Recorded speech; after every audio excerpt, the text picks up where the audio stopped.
Welcome back to the State of the Art. I'm Pierre Nixon, and today I'm joined with Big T and BOC, 2 out of the 4 members of the psych reggae-rock Christchurch band Dolphin Friendly. The band prides itself on their high-energy, heavy-hitting, engaging, intimate live performances that provide an aroma of hard rock and roll antics, melodic taste that leave their audience in a state of pure ecstasy. Wow, amazing. Not only do the rock band they rock hard, but Dolphin Friendly are all about sustainability and social well-being, as the band donate 10% of all of their tour profits to disadvantaged individuals, communities, and other relevant causes in need. Now, boys, how are you? That's a big introduction. Good, thanks. Now it's time for you. Great after that. Awesome. Yeah, Amazing. appreciate the introduction. Now, I think what most people want to know is, how did Dolphin Friendly start? Well, it's a bit of a long story because obviously we're 4 relatively different people from different backgrounds. So BOC over here, Amanda, our singer. So they went to uni together. Both, funny enough, at the time they played music together, but it wasn't until about 5 or 6 years later that they teed it up together to start this band. Right. And this was prior to me and our guitarist joining. And they were playing a gig in Methven with the band, and all of a sudden things started. Yeah, that's what I've heard. And yeah, the guitarist at the time, his guitar was having a bit of issues. Actually, was it? It was just a 2-piece. So it was Sam and I. Yeah, it was Manda's. Sorry. Yeah. They kind of managed to get in contact with someone that they knew in Methven to come along and maybe have a wee nosy at the guitar. Thought he was quite good with guitars, and it turns out that he was actually playing a gig with his own band next door. Right. So he came over a couple of metres and had a look at the guitar and did his own thing and got it going. And stopped and had a look at the band. Thought, oh yeah, and then the BOC Amanda went next door and then watched him play. Right. And it wasn't until this was late. I think it was middle of late. Was it the start even? 2017. Yeah. It was the start of 2018. 2018, yeah. And then they ended up asking him after the initial guitarist left whether he was interested in joining the band, and he was, dead keen. Man. So that was that, and then the bass player, it was CJ from Marco Road, their bass player, who was initially in the band. So he was part of the band? So he was in Dolphin Friendly by this time. Wow. When they had a full 4-piece, and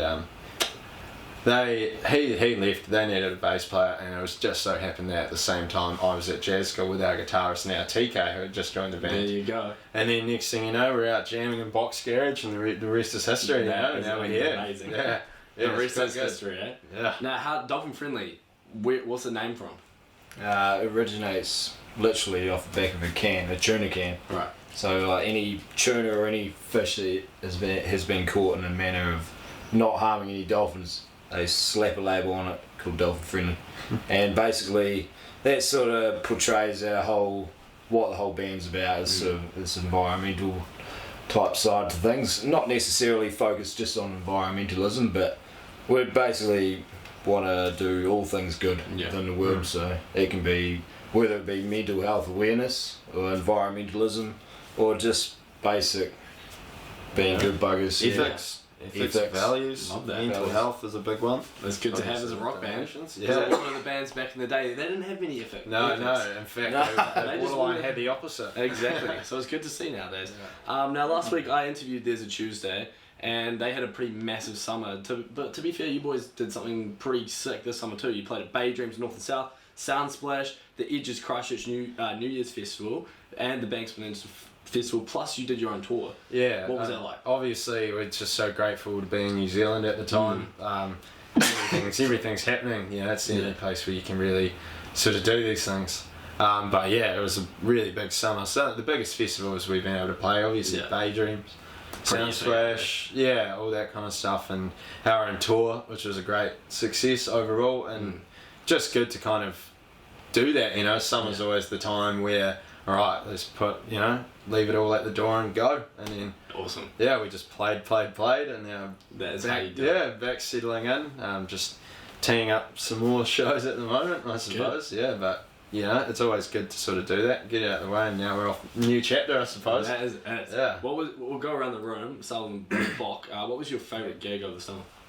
Oh, it's a hard one, eh? They were all pretty awesome, but I'd have to say playing Bay Dreams was pretty amazing. loved the whole atmosphere there, and you got looked after pretty well, and just being there with some huge names.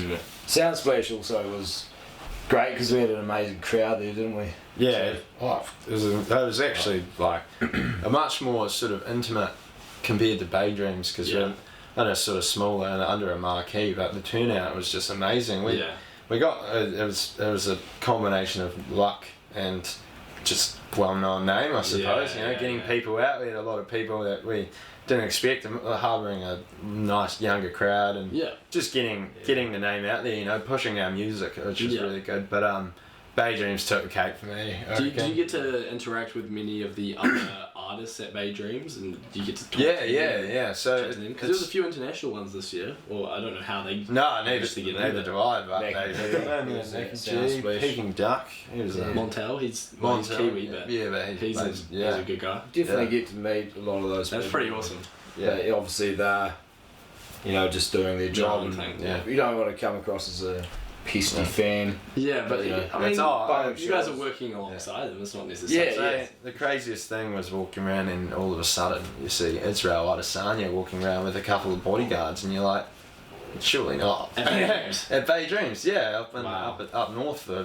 We walk out into the green room area, and he's just chilling. Yeah, you're thinking like, geez, what's he got bodyguards for? But I think you can know why, because I'm sure everyone's. Well, he goes to R&B from time to time. He loves that stuff. There's always the old All Black player. And Willie White was there. Wow. To meet him, had a good yarn. See, that's where he gets you. Anyway, like I said before, you guys pride yourselves on sustainability. What kind of inspired that important message? Because it's really important. And what made your band so passionate about it? I think it really all stemmed from Sam, our lead singer, because he's really passionate about that sort of thing. He's studied environmental management at Lincoln University, and it's really rubbed off on us because you sort of see, the changes that people can make, and we're basically just making more awareness of it and trying to do good things ourselves, and hopefully it can work. Putting it onto others, well, it's a good message to portray, especially if you guys are in the media a lot, because it's something that needs to change in society a lot. 100%. I think we're in a really good position, because not only do we all deal with these things ourselves, just as everyone else, but our platform is a great way to connect with people that do really deal with these things. Mental health, social construct, awareness, and the environment especially is a big one. And it's just the passion, like we really do care about these things, and we are just really grateful to do it. We just want everybody else to get on board, what I mean? And the best way to do it is just do it through our music. It's not always going to be as easy as getting everyone else on board, but if we can try and change just a couple people's minds even, or make someone feel more comfortable about speaking about themselves being down or anything, just making a small difference is that's good. A success in my eyes. Good message to portray. Kind of away from that, a bit of craziness. You guys are known for an awesome live show. You often at times get on the bass and you have a cig in your mouth, and same with you, BOC, you're playing the drums, have a cig. What's like the messiest gig that you've ever played? We definitely had some shitters, but few shitters. In the early stages. In the early stages, Dunedin, it's always in Dunedin. Played at a flat party one time, and on the door there's sort of a wee entrance fee. It was a bottle of nitro each, and we only had so much time before we were meant to be playing. And was this like an organised gig, or did you just kind of? Yeah, it was like it was colour ball. It was big in Dunedin, the flat parties. They had it all set up and everything. And we just kind of, next thing you know, the bottles are gone and we're on the stage and kind of getting loose. I remember I'm kind of half naked, falling off the barrier. While you were playing? Just like, and even our guitarist TK, when we thought we'd finished the set, we got called up for an encore, and we were all getting ready to go, and we look over and he's just vomited in the corner to try and, and he gets back up, he's like, right, let's do this encore, and back into it. See what I mean? You win it, you learn, really. Yeah. That's definitely a common thing. It's probably a thing of the past. To be honest, try to sort of tidy get a bit more mature. The more gigs we go, and the more sort of we understand the dynamic of the whole thing.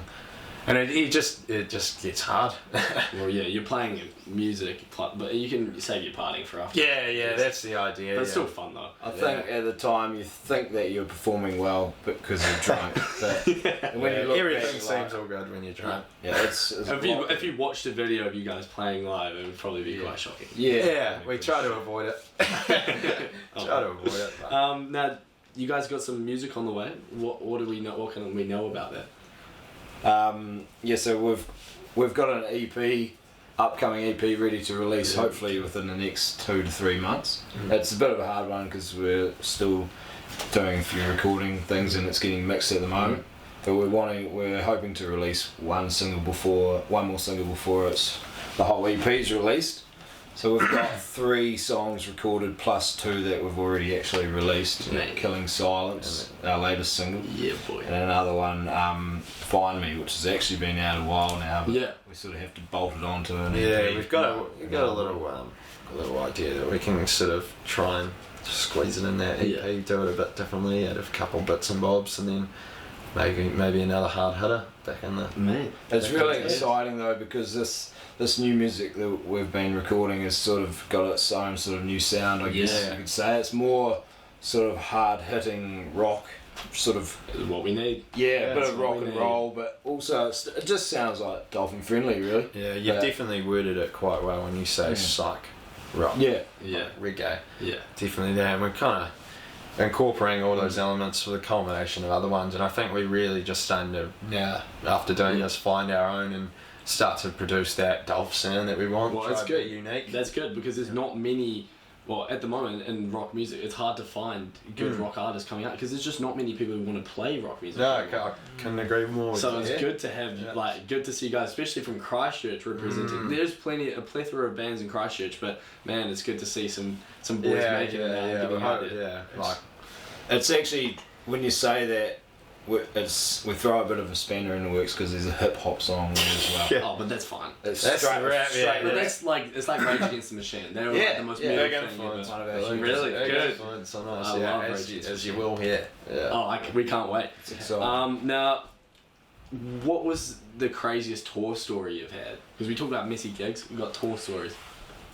There's probably some stuff that we can't say on. Absolutely, some stuff that we keep under the bar. But I had a lot of fun when we were in Sydney. I mean, I personally had a lot of fun because I'd done this before. It was just coming off of I just played a gig.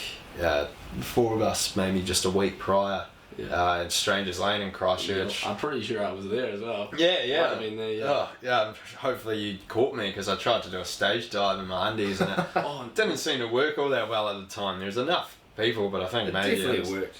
Yeah, well, it was a good one. Yeah, I definitely got carried around and stuff, and I just remember we played in Sydney the following week, and much smaller turnout. You know, our first time there over the ditch, so it was good to go. But I decided I'd try it again in my state, and assuming that there's maybe about 10-15 people in this mosh, sort of Hail Mary, jump in, and next thing you know, it's like a birthday. It's like it's my birthday. They're tossing me up and they're throwing you up. Yeah, they're seriously they're getting some traction. You know what I mean? I'm borderline shock. I'm like, all right, guys, I don't want to hit my head in the roof and kill you down. Yeah, kind of really threw it in my face. I was like, oh yeah, okay, so this is Aussie. They're really into this. They love that.